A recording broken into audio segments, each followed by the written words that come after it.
Welcome back to Slothbox. This channel is proudly sponsored by Lionpool Security Services and the Excelsior Sporting Club. Welcome back to Slothbox. I'm Lyndon Dixon, and today I'm joined by heavyweight prospect Alonzo Neal. Alfonso, how are you, buddy? I'm doing good. I'm doing good. Good, man. So, talk to me a little bit about yourself and your career so far, because for some out there, they might not know who you are. So, just give us a little insight. Well, my name is Alonzo Neal. I'm going by Bigfoot right now. I'm a Mm. amateur coming out of Colorado. 13-3 on the record. Most of my fights are really coming out of Golden Gloves. So I can't really get much competition here in Colorado. So if any of the Colorado boys end up seeing this, just know I'm waiting for them. It's been a pretty fast start to the career, to be honest. I've already met some pretty big names and got some good work in over the time that I've been in the ring and training. So it's been really good. Mm.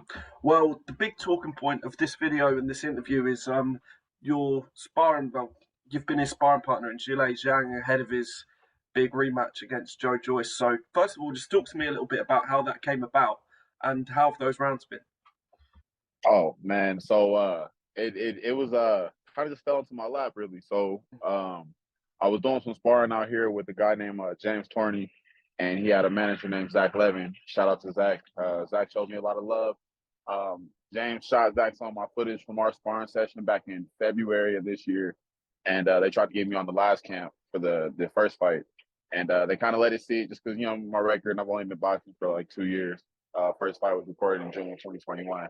So they kind of just held out on me for a little while. Zach ended up popping out to the National Golden Gloves tournament in Philly that I was competing in this year in June. He watched me compete in the quarterfinals, semifinals, and the final bout, and gave me a couple tips and like recorded my fights. We were talking, chopping it up, and he ended up sending those fights out to Zhilei's manager again for the second fight. And this time they just bought in and ended up taking me out there. And it was a great time. It was like honestly top 10 highlights of my life at this point. Like it was a great time. Everybody in Zhilei's camp treated me like family. They were great to me. They taught me a lot. From Sean George, Zhilei's main coach, to Zhilei himself.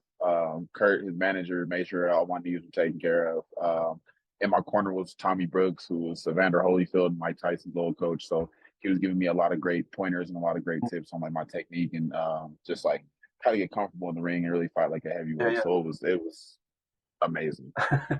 Just talk to me a little bit about how Zhilei is behind the scenes, because obviously a lot of us UK fans have only seen him the few times he's been over to England, and he seems like quite an intense, a serious person when it comes to fight week. So just tell us a little bit about what he's like behind the scenes.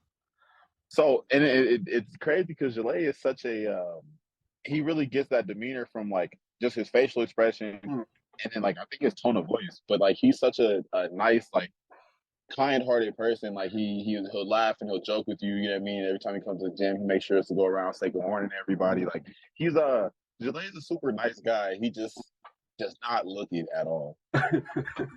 Well, the thing is with the first fight between the two of them, a lot of people didn't predict Zhang to do so well. Like, yes, some predicted him to win, but the way he did it, the style he did it, a lot of people didn't call it. What do you think worked so well the first time round? I think Zhilei's just overall approach to boxing is putting you in situations that he knows that he can handle and knows that he's advantageous in. And it's not so much like he waits for the opportunity. He knows how to put you in those situations that he wants you to be in. And he's so patient with it, and he has the power to take you out at just about any given moment. So it's just really him just picking and choosing when he's going to do what. It's not necessarily him looking for the opportunity to do it. It's just him setting it all up. Joe Joyce is known for that sort of come forward, strong chin, stiff jab, will take a punch to give a punch. Do you think that style, though, suits Zhang down to the ground? It'll definitely suit Zhang for another win. Because that's like after sparring with him, I definitely think that Zhang is not the type of person that you want to walk down at any point. Him coming forward and trying to be like a straight, like take a punch to give a punch. I definitely think that'll have him in the same situation it was in the last time, where you take the wrong punch and you may not have one to give back. In the weigh-in today on Friday, they've both come in at their career heaviest, which was a shock to some because, I mean, if you look at the last fight, it didn't work for Joyce. So some people thought that maybe he'd come in a bit lighter, move a bit more, and change it up a bit. But he's done the opposite. He's come in heavier. So it really seems like we're going to be in for some fireworks on Saturday night. Yeah. What do you think to that for Joyce coming in a lot heavier this time around? I think it's a surprise, but at the same time, after being in the ring with Zhilei, I can kind of understand why he would. Because I myself, after leaving the ring, I thought I was like, I might gain a couple pounds because Zhilei's a big guy. He's not anything like ridiculously huge. He's not like 6'9" Tyson Fury big, but he's just such a solid guy. And he's at 41 or 31. Apologies. At 31 going into the pros, like he's such a dynamic force.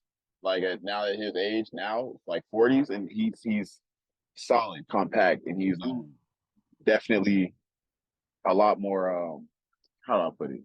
He's a lot more. I don't know, just for lack of better words, he's just dangerous. He's a solid, stiff wall that comes at you at any given moment, and it's definitely not something that I would want to dance around with. So after being in the ring and taking those punches, I can see why he would want to gain a little bit of weight, just to try and maybe suffice for those things that he knows he's not going to be able to get away from. So finally, the last question. I want a prediction, repeat or revenge, but how do you see it going?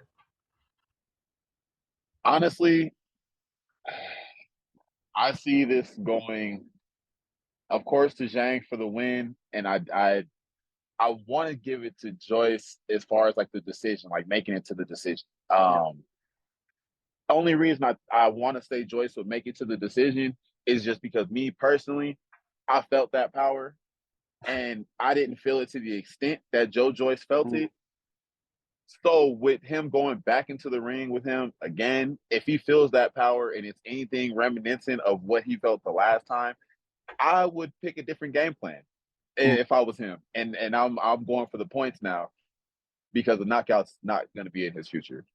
So I definitely give it to Zhilei.